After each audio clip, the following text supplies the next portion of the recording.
Welcome to Kenton Teaches. Enjoy the video. Start by switching your scientific calculator to programmer mode or set base to 2.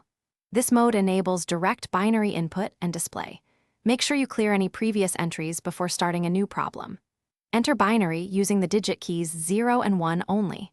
Use the A, B, C keys only when working with hexadecimal conversions. Verify the display shows base 2 or a small subscript 2 next to the number. If your calculator needs a func menu, press it to find the base settings now. Press the BIN button to ensure you are in binary display before calculating. To convert between binary and decimal, use the conv or base menu on your calculator. First, convert inputs to a common base when combining binary with decimal numbers. Use the add or subtract keys to perform operations directly while in binary mode.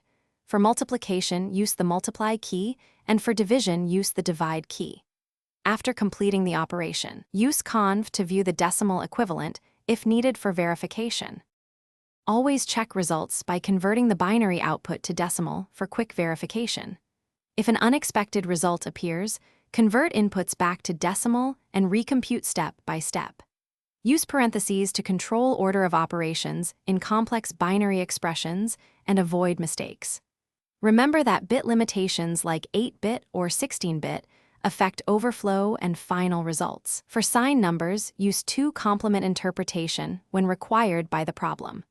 Practice several examples.